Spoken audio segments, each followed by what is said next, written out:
तर नमस्कार मित्रांनो, मी विघ्नेश बोगटे पुन्हा एकदा माझं कोकण चॅनलमध्ये मी तुमचं स्वागत करते. थोडी सर्दी झाली आहे त्याच्यामुळे तुमका आवाज वेगळा येत असतो, पण 4 दिवस काय मी ब्लॉग टाकले नाही. आमचं 7 दिवस मंदिरात सप्ताह असतात, श्रीदेव राधाकृष्ण अखंड हरिनाम सप्ताह. माहिती आहे तुमका, मागच्या वर्षी सुद्धा माझा ब्लॉग पडलेलो. मी लास्टच्या नाईटला ब्लॉग नाही बनवत होतोय मोठो, पण तुमका आठवत असत तर न्यू इंग्लिश स्कूल फोंडाघाटची दरवर्षीप्रमाण यंदाही दिंडी असा, जे गेल्या वर्षी पण मी ब्लॉग बनवलेला आहे दिंडीचो. तर तुमका मी दाखवतोय आजची दिंडी प्लस उद्या लास्ट नाईट हा, म्हणजे उद्या 7वं दिवस सप्त्याचो, परवा समाप्ती असा. तर उद्याचो पण मी तुमका ब्लॉग दाखवीनच. तर चला तर मित्रांनो, आजचो आपण शाळेची दिंडी बघूया, तुमका दाखवतोय. आणि एक मित्रांनो पहिला सांगतोय की जी काय जो ट्रिक सीन केल्याने असतो त्याच्यात मी आवाज काढून टाकीन, माझा बॅकग्राऊंड म्युझिक प्ले करत राहीन, कारण की कॉपीराईट क्लाइम वगैरे येतात, त्यांचे साऊंड डायरेक्ट यूट्यूबकडनं मागवून ते प्ले करतात. त्याच्यामुळे बघते कसं काय, जर साऊंड ते स्वतः बोलून वगैरे जर पहिला असाच चालायचा, स्वतः बोलायचे ते काय काय चालू आहे कसं काय, तर दाखव तुमका कसं काय दिंडिया, कसे काय ढोल वाजवतात वगैरे, कोण कोण भेटतात जुने मित्रमैत्रिणी, तर आपण दाखवतो तुमका. चला तर मित्रांनो, आजच्या ब्लॉगमध्ये माझ्यासोबत शेवटपर्यंत कंटिन्यू राहा. व्हिडिओ आवडल्यास नक्की लाईक करा, शेअर करा, सबस्क्राईब करा. 4 दिवस झाले कसालाच होतोय, परीक्षा चालू होती, कालच परीक्षा संपली आणि आज मी फोंडा दिला, त्याच्यामुळे आजपासून हे 2 दिवसाचे ब्लॉग मी तुमका दाखवीनच. चला तर मित्रांनो, या ब्लॉगमध्ये कंटिन्यू राहा. व्हिडिओ आवडल्यास नक्की लाईक करा, शेअर करा, सबस्क्राईब करा, कमेंट करा. चला आजचा ब्लॉग आपण आता बघूया. चला तर.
विठ्ठल विठ्ठल विठ्ठल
हे छोट बाळ बी आहे त्याला थोडा लक्ष कुटुंबाकडे तुझ्या म्हणजे हा जगनियता विठोबा आपल्या कुटुंबाचा भाग नाही असं म्हणायचं आहे का तुम्हाला?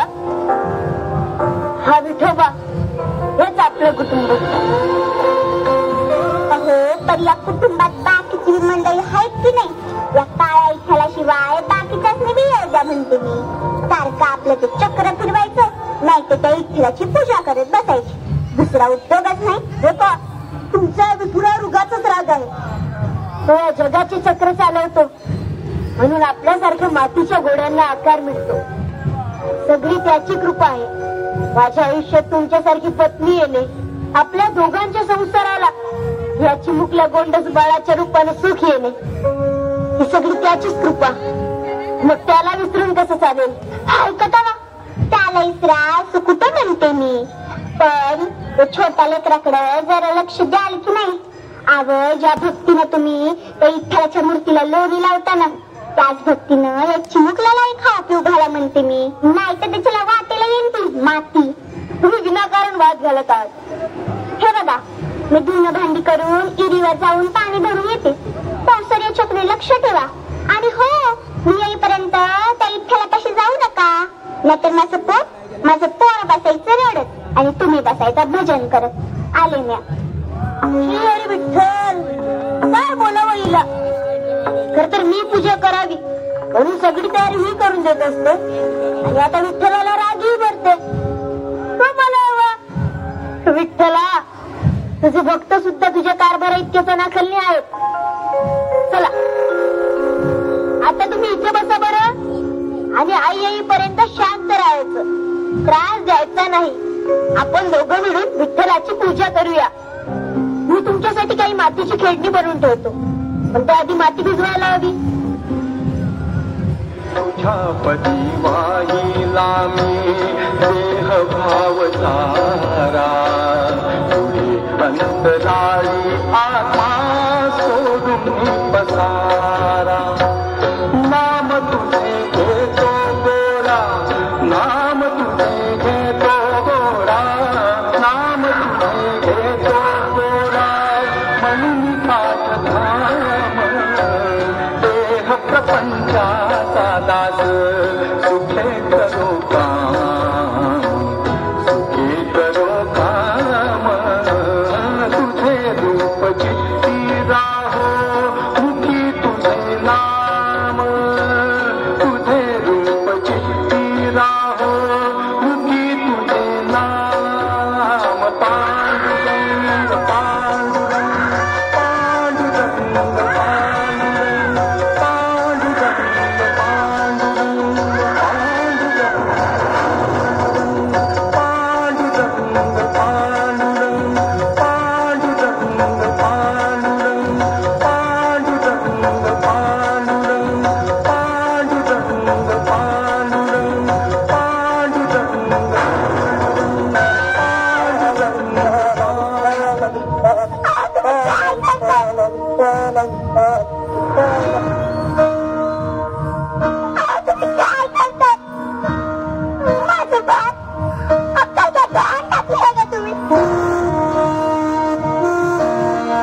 माझ्यावर विश्वास ठेव.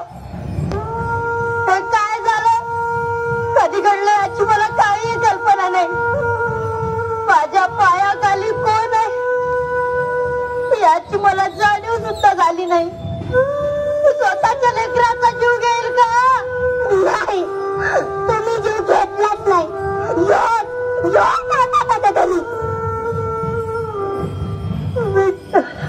विठ्ठला, हे काय आखरीत घडलं? भगवंता,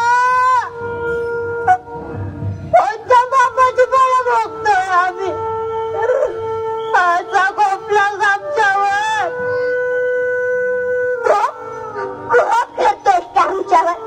आता एका माऊलीचं कोप काढतो हेच तुला दाखवतो. आता याला इथे ठेवायचं नाही. आता याचे तुकडेच केलं पाहिजे. खबरदार मला स्वच्छ करायचं. विठ्ठला, विठ्ठला, विठ्ठला, विठ्ठला. अजून मी त्या विठ्ठलाचंच नाव घेत आहे. जगात कोणी याचं नाव घेणार नाही असा शाप आहे का आईचा या जगाच्या बापाला? असा अनर्थ करू नको. विठ्ठला,